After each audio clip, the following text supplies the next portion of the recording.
Hello, my name is Brian Betze. I'm the very proud superintendent here in Robbinsville, New Jersey. I wanted to update you on some of the things that are happening as we start the 21-22 school year. The first thing being safety. It's on everyone's mind. Well, I can guarantee that by the start of school, that every staff member coming into contact with your children will have been either vaccinated, fully vaccinated, or would have received a negative COVID test, again, by the start of the school year. Very powerful thing that is happening across the state, but here in Robbinsville, we are mandating vaccinations or a negative COVID test. If you are not vaccinated as a staff member, you are required to receive 2 negative tests per week to ensure the safety of staff as well as our students. Now, in the buildings, it is required that masks be worn from the bus to getting on the bus in the morning to getting off the bus in the afternoon. Throughout the entire day, masks are to be worn. Not the gaiters, not a babushka, as my grandmother would call it, but an actual mask. We're asking that the masks be worn the correct way, around your ears, covering your nose and mouth. And a good reason for that. The CDC guidance that we follow states that, and this just came out last week, that if a student is wearing a tight-fitted mask the right way and is within 3 to 6 feet of someone that is positive, that student is not considered a close contact. The adult in the classroom still is, but a student is not. So again, we ask that masks be worn throughout the entire day, on buses, in the classrooms, in the hallways. And I know some parents are concerned that their child can't wear a mask all day long. Well, I can tell you these masks will be worn most of the day, but there will be mask breaks throughout the course of the day. In the lower grades, when there's snack, masks will be coming off. They'll be going outside as much as possible. During lunchtime, masks, of course, will be off. So give some credit to the teachers that they will know their students. And if someone is having a problem with it getting too hot or whatnot, they may be sent to the nurse's office, or the teacher may take their classroom outside for a quick mask break. But please know that we'll be very sensitive along those lines. But again, masks will be worn, and that's the expectation, and worn the correct way. Also remember that masks should be plain without writing on that. We're trying to stay away from any kind of political statements. It could say in this one, Sharon or something like that, or the high school or whatnot, but we're trying to stay away from sayings or political statements on those masks. We're asking all parents fill in the daily COVID form on Genesis. You'll get a reminder on a daily basis. If you forget for some reason, the nurses will be calling the homes to remind you. And that's for all children. I know some of you might have 2-3 children in the district, so you need to fill that COVID form in for all of your children, again, on a daily basis. Once you get it down, it goes really quickly. I do it, all the staff members do it. It goes pretty fast. You can probably do it in a minute or two. It doesn't take much to do, but we appreciate you not only filling in the form, but being honest. Remember that we're trying to keep everyone safe as we start this school year. So it starts with masks, and it starts with those daily forms, and you being as honest as you possibly can on those forms. That would be greatly appreciated. In our classrooms, desks will be 3 to 6 feet apart wherever possible, which is the guidance. Lunchtime, the students in all 3 schools will be eating on TV trays with chairs, and there's a cup holder. We used them last year, and they worked out really, really well. We're going to continue that again this year, again, to keep kids safe while they're taking their masks off and having lunch. Our buildings are very clean. We've changed every filter in every unit in each of the classrooms. We do that 4 times a year, so that'll happen again in a few months. But so filtration devices have been upgraded with brand new filters. We do daily hand washing routines. We have hand sanitizers in all of our classrooms throughout the hallways.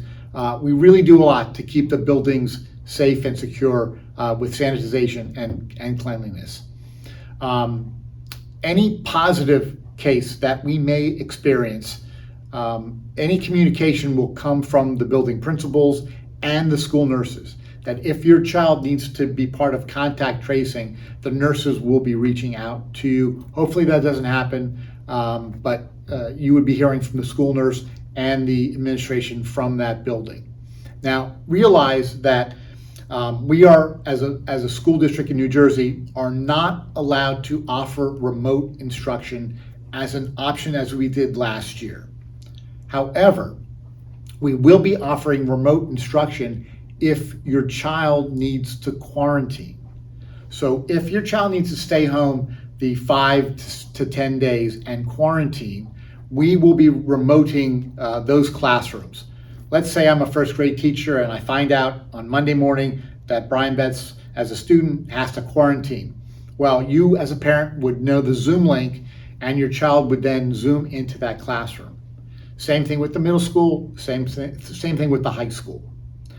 Now, that is just for students that are quarantining or may be infected with COVID. If your child has a cold or a headache and they're staying home and they're out sick that day, it's just a normal sick day and they are not able to log in. That remote piece is just for students that are positive or that are mandated to quarantine coming from the school. Also, we're expecting parents to have a device ready for those children. If you need a device, we'll try to work with you, but for the most part, we're asking that parents use laptops or desktops, whatever you have at home, for your child to remote in for those days. Travel is also a big deal. I sent out something a few weeks ago about the restrictions for travel. There actually are no restrictions or mandates as there were last year. There's only guidance from the CDC, which we're trying to follow, meaning that I can't mandate that you quarantine after traveling. But again, we are asking that you fill in those COVID forms on a daily basis as honestly as you can, again, to keep everyone safe. So please look at that guidance. It's also on our district website under My Communication. You can find it there. There's also a COVID drop down. You'll find more information there on travel and other expectations.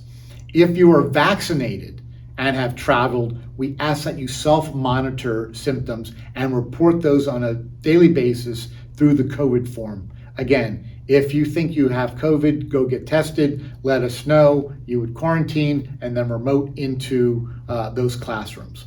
Unvaccinated, recommended that you quarantine for 10 days, but not required. Again, I can't mandate that, but again, fill in those COVID forms on a daily basis. Virtual instruction, again, is available for travel, quarantining only, but in that case, if you've traveled, you need to supply the device for your child. Every Friday around noon on the district website will be something we've called a COVID dashboard. You can look there and we update that again every Friday afternoon, and you'll see how many students and staff members have tested positive and how many are quarantining if you want to follow that data. And finally, some date reminders. The first day of school is Thursday, September 2nd. It is before Labor Day. We still have some questions about that. But the first day of school for students is later this week, September 2nd. School is closed Labor Day and Rosh Hashanah, and then we return back to school on September 8th. So the second, first day of school, third, second day of school, off those days, come back to school on the 8th of September. We are very excited to welcome all of our students back. As the superintendent, I've only been here for a little over a year. I've never seen our schools full of kids. I am really looking forward to that. I really am, seeing the kids walk through the halls and be in their classrooms and just enjoying getting back in the routines. We've had football practice going on, soccer, field hockey. It's great, a lot of excitement. The kids are really excited to come back to school. A lot of tours. I've seen a lot of the students as well who are really excited about coming back to school. We're ready to be open, full days, all year long, fingers crossed. We ask you to do your part. We're doing our part here. We ask you to do your part as well. Keep the lines of communication open with the school. If you have any questions, please reach out to your school nurse, your teachers, your administrators, myself. We're here to help you and really have a terrific 21-22 school year. We'll see you on the 2nd. Thank you. And if you have any questions, shoot me an email, give me a call, or stop by the high school. Thank you.